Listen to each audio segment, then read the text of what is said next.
Pick up the pace, you're embarrassing me. My father's voice boomed across the track field as I struggled to complete another lap. My chest felt like it was being crushed in a vice, each breath more painful than the last. At 16, I should have been able to handle this, at least according to him. Dad, I gasped, slowing down. I can't. My chest. Excuses. He marched over, his former military stance intimidating as ever. Madison, you're just out of shape. No daughter of mine will be this weak. Another lap. I tried to explain the stabbing pain, the dizziness, the way my heart seemed to flutter irregularly. But he wouldn't listen. He never did. These mandatory training sessions had been his solution to what he called my attention-seeking behavior, ever since I first complained about chest pain during volleyball practice last year. My name is Madison Chen, and my father, James Chen, was determined to turn me into the athlete he never had the chance to become. His own military career had been cut short by an injury, and somehow I became his second chance.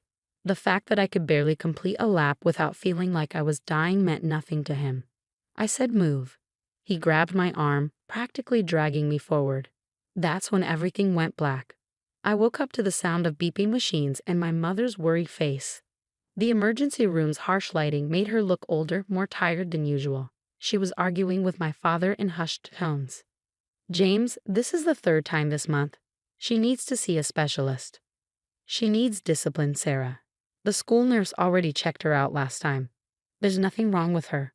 I wanted to scream, to tell them about the nights I lay awake feeling my heart race for no reason, about the dizzy spells that kept getting worse.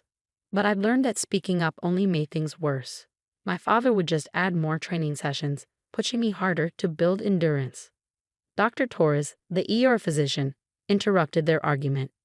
Mr. and Mrs. Chen, we need to run some tests. Madison's EKG shows some concerning irregularities. My father scoffed. She's just dehydrated. I make sure she drinks water during training. Dr. Torres' expression hardened. Mr. Chen, your daughter's heart rhythm is seriously abnormal. This goes beyond dehydration. I'm calling in Dr. Andrea Park, our cardiologist. For the first time, I saw uncertainty flicker across my father's face. Cardiologist? That's ridiculous. She's 16. Age doesn't make her immune to heart conditions, Dr. Torres replied firmly. And given her symptoms and these readings, I'm admitting her for observation. The next 24 hours were a blur of tests, blood draws, echocardiograms, stress tests, which they stopped quickly when my heart rate became dangerously erratic. Through it all, my father paced the hospital room, alternating between dismissing the whole thing as unnecessary and criticizing me for not pushing through like he had with his injury. Dr. Park arrived the next morning, her kind face serious as she reviewed my results. Madison, how long have you been experiencing these symptoms? About a year, I admitted, avoiding my father's glare. It started during volleyball, but a year? My mother's voice cracked. Why didn't you tell us? I did, I whispered. Dad said I was just out of shape. Dr. Park's expression darkened. Mr. Chen, your daughter has a congenital heart condition that's been severely aggravated by intense physical activity. These training sessions you've been conducting, they could have killed her. The color drained from my father's face. That's impossible. She was fine until last year. She wasn't fine, Dr. Park interrupted, pulling up my test results on her tablet. This condition has been present since birth, and given the genetic nature of it, one of her parents would have to be a carrier. The room went silent. My mother turned to my father, realization dawning on her face. James, is there something you haven't told us? His military posture crumbled as he sank into the chair beside my bed. For the first time in my life, I saw fear in my father's eyes. My brother, he whispered. He had the same symptoms. We were training for military enrollment together. He collapsed during a run, but I left him behind. Told him he was weak. He died 2 days later. Dr. Park nodded grimly. This condition runs in families, Mr. Chen. Your brother's death wasn't from weakness. And your daughter isn't weak either. She's been fighting for her life while you pushed her beyond her limits. The monitor beside my bed beeped steadily, marking the seconds of heavy silence that followed. My father's face had gone from pale to ashen, the weight of his actions finally sinking in. Madison, he started, his voice breaking, but Dr. Park wasn't finished. "We're transferring her to the cardiac unit," she announced. "And Mr. Chen, I'm documenting everything. These training sessions end now." As they wheeled me out of the room, I caught one last glimpse of my father.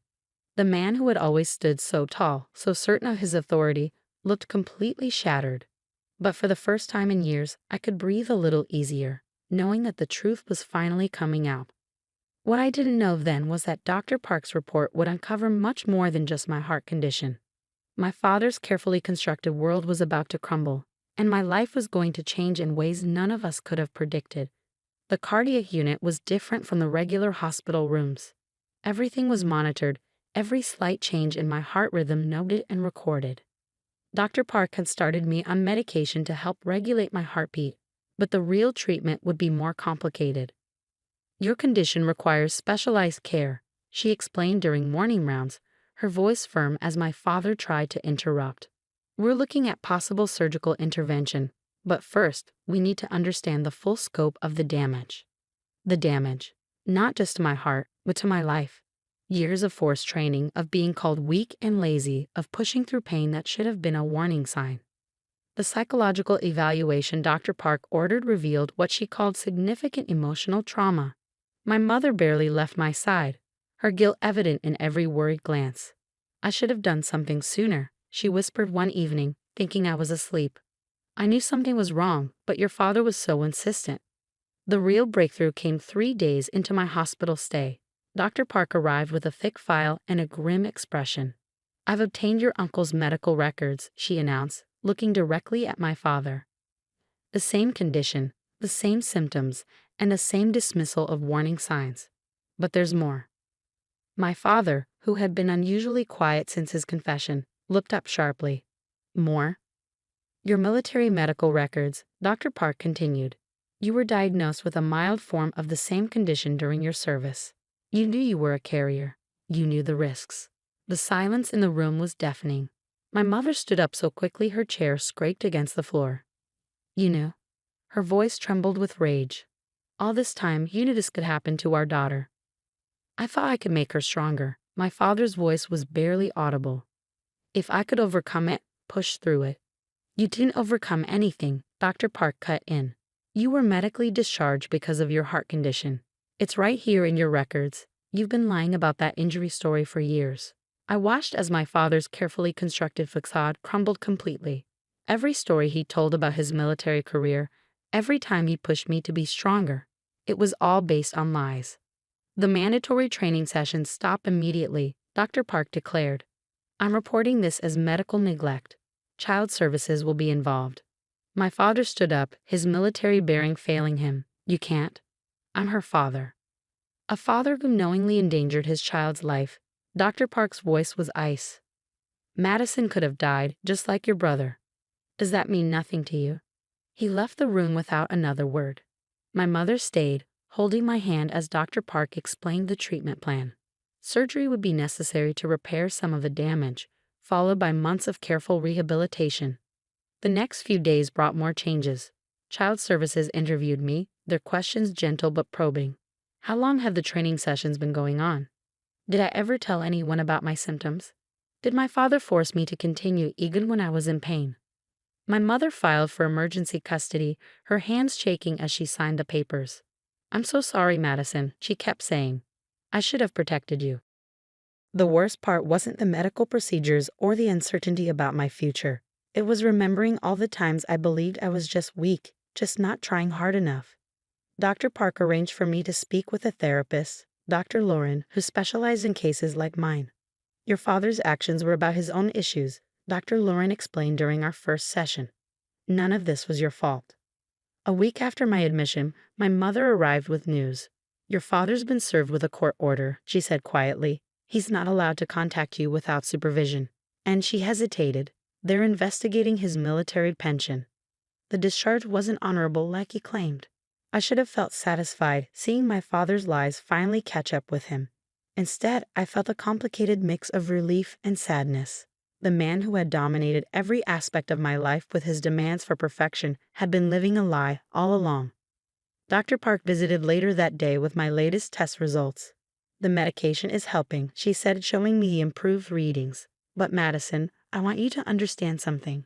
You're not weak. You've been incredibly strong, fighting against a serious condition while under immense pressure. That strength is what kept you alive."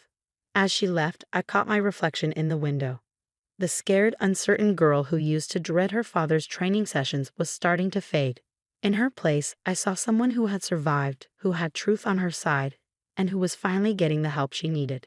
But my father's story wasn't over. What happened next would shake our family to its core, revealing secrets that had been buried for decades. 2 weeks into my hospital stay, an unexpected visitor arrived. A man in a military uniform, his face bearing a striking resemblance to my father's, stood in my doorway. My mother gasped. "Colonel Marcus Chen," he introduced himself. "Your father's commanding officer, and your uncle's best friend. The uncle who had died. The one my father had allegedly left behind. Your father never told you about me, did he?" Colonel Marcus sat down, his expression grave. "I've been searching for answers about David's death for 20 years. When Dr. Park filed her report, it triggered several flags in our system." My mother gripped my hand as Colonel Marcus pulled out a weathered folder. "Your father didn't just abandon David that day. He deliberately withheld medical information that could have saved him." The truth, as it turned out, was far darker than we'd imagined. My father and his brother David had both inherited the heart condition, but my father's case was milder. When they joined the military together, my father had hidden his diagnosis, fearing it would prevent his advancement. "David trusted your father," Colonel Marcus continued. "When he started showing symptoms, your father convinced him to keep quiet, to push through it. He wanted to prove that their family's weakness could be overcome." The parallel to my situation was chilling. History had nearly repeated itself, with me in David's role. "After David's death, your father created a false narrative," Colonel Marcus explained. "He claimed an injury forced his retirement, but in reality, we discovered his condition during an investigation into David's death.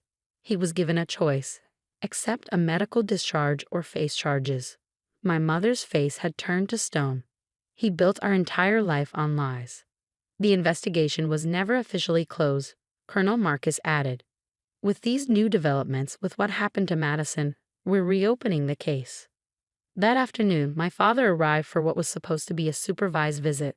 Instead, he found Colonel Marcus waiting with 2 military police officers.